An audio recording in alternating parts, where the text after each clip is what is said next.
Estou aqui na cidade de Leuven, na Bélgica, com o Dr. Tom Palmer, tem seu doutorado pela Universidade de Oxford em política e é também vice-presidente da Atlas Network.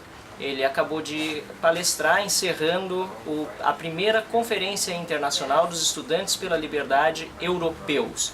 Dr. Tom Palmer, first of all of us, we're talking about a crisis. What brought us into this crisis? We're experiencing a crisis of interventionism, namely deliberate governmental policies to pump up the economy, make things great. Politicians like that, through cheap, easy credit, lowering interest rates into negative territory, namely people being paid to borrow by the central bank, and deliberate social policy that created a housing bubble. This then was, again through international financial regulation, the Basel Courts, infected the whole world financial system. This was a direct result of interventionist policies, not of the workings of capitalism or the free market, but policies to pump up a big bubble, and the consequence when it collapsed was a collapse of the world financial system, with very bad consequences, as we know. What we're seeing in Brazil right now is also a crisis of legitimacy when we see that lots of corruption scandals are coming up and minister after minister are falling in today's government. How do you think that corruption impacts in politics? Well, it's cronyism, and we see cronyism all around the world. It's certainly not unique to Brazil. You find it in other countries as well, including certainly in the United States, where there's an increasing crony system. But what matters is access to power. Are you close to the right minister, close to the president, or you do have access, and so on, to get privileges? Look at the bailouts of companies that were badly managed and then rescued by the taxpayers. This system is unfair, it's unjust. I think people recognize that. What they need to recognize also is what causes it, and that's interventionism. When politicians have all this power to dispense subsidies for some, special privileges for others, it is very desirable to become that politician's friend, to become close to them, to in fact be that politician, to be the person with that kind of power. And that generates more and more corruption, more cronyism. Some people look at that and they say, oh, the answer is more interventionism, more power to the politicians. But I think the evidence is pretty clear. That just generates more corruption and more cronyism. What we need is really limited government in which politicians and bureaucrats don't have all these favors to dispense to other people and can focus on the legitimate business of government to provide a fair system of justice, to make sure that we're safe when we walk out on the streets or live in our homes or go about our affairs, we won't be victimized and so on. And what we've seen in lots of countries is politicians are not interested in those problems. They won't provide real services to us, like protection of person from assault. Instead, they're handing out privileges to all of their friends. That's cronyism.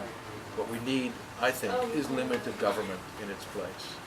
And well, you said today in your lecture, so there is something in common with what you're saying and what the Occupy movements are trying to tell, or how can we see these Occupy movements around the world?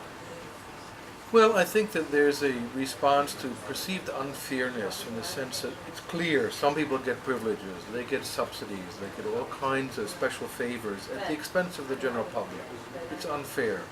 In the case of the United States, look at the big bailouts of companies, the big companies and Goldman Sachs and others that were very close to power and they benefited from all of this special access they got. It's grossly unfair. The question is, what's the diagnosis of the remedy? And here I think most of the Occupy Wall Street people have not thought very systematically about these matters. They have a good moral impulse in a lot of ways. We need to think clearly what causes these problems. If the answer is just give the politicians more power, this makes no sense. It's in my opinion, incoherent. If you're really against power, you should be against power. And we should be in favor, instead of equal access to the market, really authentically free market, without privileges and bailouts and cronyism for anyone. So I think where I would agree with them is the perception of injustice and favoritism and privilege. Where I disagree with them is in the remedy and the analysis. And there I think good economics is needed to analyze why did this come about, what can we do about it, and what will be a fair and just and stable outcome. And for that, I think the principles of liberalism offer a better roadmap than the frankly incoherent, confused message that comes out of the Occupy Wall Street people. You just wrote and published a book on the morality of capitalism, which will also be in the blog. Write a review about it, and so that you can also access it. I would like to have some comments about it, because you say that capitalism is not only an economic system, it goes beyond that. So how could you put in some brief words what you meant in this book and all the other writers that collaborated with it? Well, the book is an attempt to bring together a number of different views. There's not just one perspective in the book. There are different moral perspectives, and also from different parts of the world. We have several authors from Africa, from China, from Russia, as well as Western Europe and North America, to explore the moral foundations of the market economy, of free market capitalism. Take a simple example. Some people think that, oh, it's bad to try to trade to your own advantage in the marketplace. Everyone should be worried only about other people. And Mao Yushe from China points out this is incoherent. It makes no sense. People could never cooperate. If I go into the store and I try to offer you a higher price and you try to charge me a lower price, we can never find the price where we'll agree. But if you're trying to get the best price and I'm trying to get the best price for me, we can actually come to a price and agree, cooperate, do our business, and go about our separate ways. There's nothing immoral about people trying to get lower prices in the market economy, for example. In addition, Leonid Nikonov from Russia points out this idea of equality.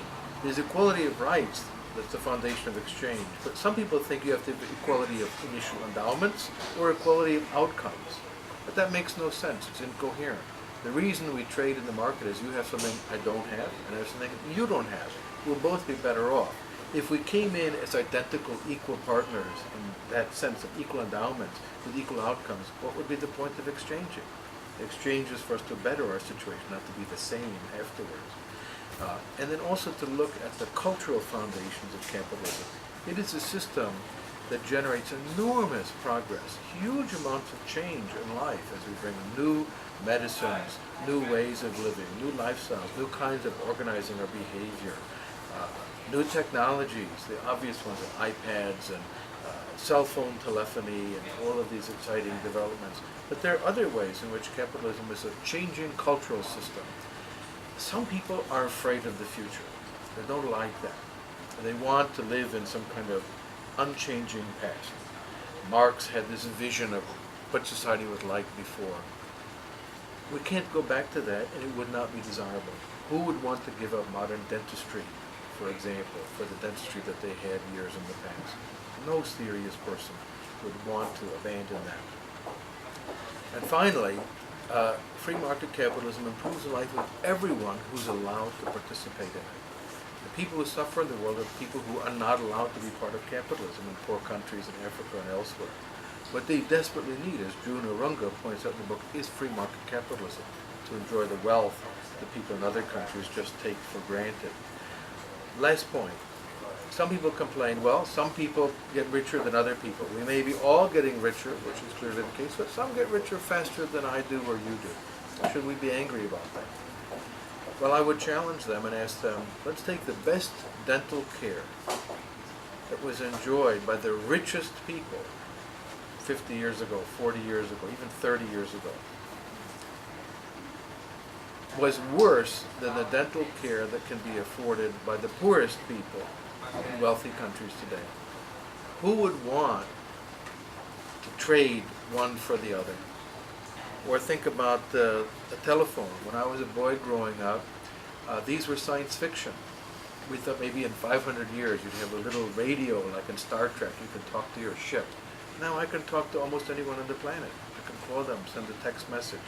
And this is now available all over the world. Very poor people in poor countries, one thing they have is a cell phone. This has changed life dramatically in ways that people would take it for granted cannot imagine. I've talked to lots of people who tell me the first time they made a phone call, the first time, and what a change it introduced into your life. You can go now from your remote village to get a higher paying job another place and still call back to your parents. You don't find out 4 months later that your parents died. You can make a phone call and say, oh, mom's sick, and come home and be with your family. That changes life, in my opinion, for the better. And that's what free market capitalism is made possible. Good. Well, Dr. Tom Palmer is coming to Brazil next year. We're going to have the pleasure of his presence once more at the Liberty Forum. We just finished here with this, the seminar here, the European Liberty Conference just finished, and with about 200 young people participating, and we're very excited for this next opportunity to have you then in Brazil. And I would like you to give a message to these people in Brazil who will be watching this video and expecting your presence for the Liberty Forum. Okay, well, I would say I hope to see you at the Liberty Forum. The Forum de Liberdade is one of the most exciting events in the whole world. I've been there in the past, and to have 5,000 people come together to have serious, deep discussions, fair-minded, open debates among different perspectives. It's one of the most interesting, stimulating, and exciting intellectual venues in the whole world, and, at least so far, only available in Brazil. Thank you very much, and Thank you. we'll see See you in Brazil.